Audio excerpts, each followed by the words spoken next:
So guys, അപ്പോൾ നമ്മൾ ഇന്നത്തെ നോക്കാൻ പോകുന്നത് റസ്റ്റിൽ ടപ്പിൾ എന്താണെന്നാണ്. അപ്പോൾ എന്താണ് ടപ്പിൾ? അപ്പോൾ നമ്മൾ ഏത് അര പിടിച്ചിട്ടുണ്ടായിരുന്നു. അപ്പോൾ അര എന്തുട്ടാ മൾട്ടിപ്പിൾ വാല്യൂ സ്റ്റോർ ചെയ്യാൻ സെയിം ഡാറ്റ ടൈപ്പുകൾ. അതുപോലെ തന്നെയാണ് ടപ്പിളും. ഒരു വ്യത്യാസമുള്ളൂ, ഇതിലൊക്കെ മൾട്ടിപ്പിൾ വാല്യൂ സ്റ്റോർ ചെയ്യാം, അതിൻ്റെ ഒന്നിനൊക്കെ ഡിഫറെൻറ്റ് ഡാറ്റ ടൈപ്പ് സ്റ്റോർ ചെയ്യാം. എന്ന് വെച്ചാൽ ഒരേ ഡാറ്റ ടൈപ്പ് നിർബന്ധമില്ലാന്ന്. അരയിൽ എങ്ങനെയെന്ന് ഒരേ ഡാറ്റ ടൈപ്പ് ചെയ്യുന്നത്. ഇപ്പോൾ i32 മൊത്തം i32 ചെയ്യുന്നത്, പക്ഷേ ഇതിലെങ്ങനെയില്ലെങ്കിൽ ഇഷ്ടം ഡാറ്റ ടൈപ്പ് എടുക്കാം. അപ്പോൾ VS Code ഇപ്പോൾ കാണിച്ചാൽ എങ്ങനെയാണെന്ന് ഒരു ടപ്പിൾ ക്രിയേറ്റ് ചെയ്യാം. ലെറ്റ് എ ഈക്വൽ ടു ഈ ബ്രാക്കറ്റ് ഉപയോഗിക്കുന്നത് അത് വാല്യൂ കൊടുക്കാം 1 ഇപ്പം കൊടുത്ത്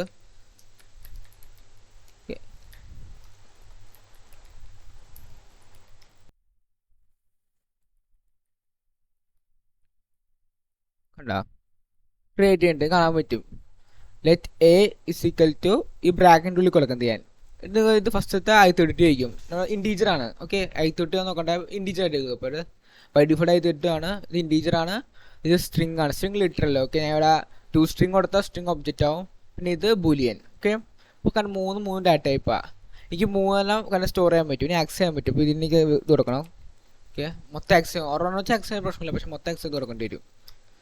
ഈ അരേ സ്ട്രിങ് വെക്ടർ സ്ട്രക്ചർ അതിലൊക്കെ നിങ്ങൾക്ക് സാധനം ഉപയോഗിക്കേണ്ടി വരും. ഞാൻ പറഞ്ഞത് എന്ത് ചെയ്യാമെന്ന്. ഇത് ഫോർമാറ്ററാണ് ഒരു. ഓക്കെ, കണ്ട പിന്നെ ഒന്ന് നിങ്ങൾക്ക് വേണമെങ്കിൽ ഡാറ്റ ടൈപ്പ് സ്പെസിഫൈ ചെയ്യാം.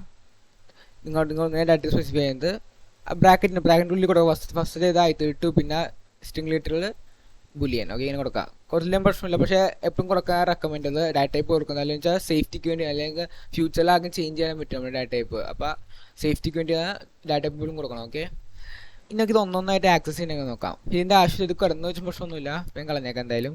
.0 അപ്പോൾ ഇതിൽ ബ്രാക്കറ്റിൻ്റെ ആവശ്യം പറ്റി നമ്മുടെ അരയിലേക്ക് നമ്മൾ സ്ക്വയർ ബ്രാക്കറ്റ് ഉപയോഗിക്കുന്നത്. ഇതിൻ്റെ ആവശ്യം നമ്മൾ ഡയറക്റ്റ് ഡോട്ട് ഇട്ട് നമ്മൾ ഇൻഡെക്സ് പറയും. 0 എന്ന് തന്നെ ഫസ്റ്റ് എത്താം. കണ്ട, നിങ്ങൾക്ക് മൂന്നാമത്തെ വേണമെങ്കിൽ എന്ത് ചെയ്യും, 2 കൊടുക്കും. രണ്ടാമത്തെ 1 കൊടുക്കും. അതുപോലെ നിങ്ങൾക്ക് ടപ്പലിൻ്റെ വാല്യൂസ് ചേഞ്ച് ചെയ്യാൻ പറ്റും. എന്ന് വെച്ചാൽ ഫസ്റ്റ് അതിൻ്റെ മ്യൂറ്റബിൾ ആക്കണത്. അത് ഞാൻ എക്സാമ്പിൾ എനിക്ക് ഫസ്റ്റ് വാല്യൂ ചേഞ്ച് ചെയ്യണം. അപ്പോൾ അതിൽ വാല്യൂ ചേഞ്ച് ചെയ്യാൻ പറ്റും, പക്ഷേ ഡാറ്റ ചേഞ്ച് ചെയ്യാൻ പറ്റില്ല. ഒരു ഫിക്സ് കൊടുത്ത് ചേഞ്ച് ചെയ്യാൻ പറ്റും. ഇപ്പോൾ എക്സാം കൊടുത്തെന്ന് വെച്ചാൽ കൊടുത്താൽ ചേഞ്ച് ചെയ്യാൻ പറ്റില്ല. സാധനം കാണിച്ചാൽ A.0 ഫസ്റ്റ് എത്താം എനിക്ക് ആക്കണം. ഇത് വർക്ക് ചെയ്യും. എന്ത് പ്രിൻ്റ് കാണിച്ചാൽ ഇവിടെ കണ്ട പ്രിൻ്റ് ആവുന്നു. എക്സാമ്പിൾ ഞാൻ വേറെ ഡാറ്റ ടൈപ്പ് വെക്കാം. എക്സാമ്പിൾ ഞാൻ ട്രൂ എന്ന് കൊടുത്ത് നോക്കാം. എറർ. കാരണം എന്താ, മിസ്മാച്ച് ടൈപ്പ്. ഇനി നീ സാധനം കളഞ്ഞിട്ടും കാര്യമില്ല. ഇത് കാരണമല്ല. എന്ന് വെച്ചാൽ കാരണം പറഞ്ഞുതരാം. കണ്ട, ഫസ്റ്റ് നമ്മൾ വാല്യൂ അസൈൻ ചെയ്ത് കഴിഞ്ഞാൽ ഈ റസ്റ്റ് ഓട്ടോമാറ്റിക്കായിട്ട് അതിൻ്റെ ടൈപ്പ് ഫിക്സ് ചെയ്യും. എന്ന് വെച്ചാൽ ഇവിടെ കൊടുത്ത് കുറപ്പോൾ റസ്റ്റ് എന്ത് ചെയ്യും, ഓട്ടോമാറ്റിക് ഫിക്സ് ചെയ്യും. ഫസ്റ്റ് ക്വസ്റ്റ്യനിൽ i32 ഫിക്സ് ചെയ്തിട്ടുണ്ട്. അത് സ്പെസിഫൈ ചെയ്തില്ലെങ്കിലും ഓട്ടോമാറ്റിക് ഫിക്സ് ചെയ്യേണ്ട അങ്ങനെയാണ്. അപ്പോൾ നമുക്ക് ചേഞ്ച് ചെയ്യാൻ പറ്റില്ല ഡാറ്റ ടൈപ്പ്. അപ്പോൾ വാല്യൂസ് ഒന്നും ചേഞ്ച് ചെയ്യാൻ പറ്റുള്ളൂ. അപ്പോൾ ഇങ്ങനെ A. പിന്നെ ഇൻഡെക്സ് നമ്പർ പറഞ്ഞെങ്കിൽ ഇഷ്ടമുള്ള വാല്യൂ ചേഞ്ച് ചെയ്യാം, പക്ഷേ സെയിം ഡാറ്റ ടൈപ്പ് ആയിരിക്കണം. അപ്പോൾ എനിക്ക് ടപ്പിളിനെ കുറിച്ച് ഇത്രയും പറയാനുള്ളൂ. നമുക്ക് നെക്സ്റ്റ് കാണാം. ബൈ.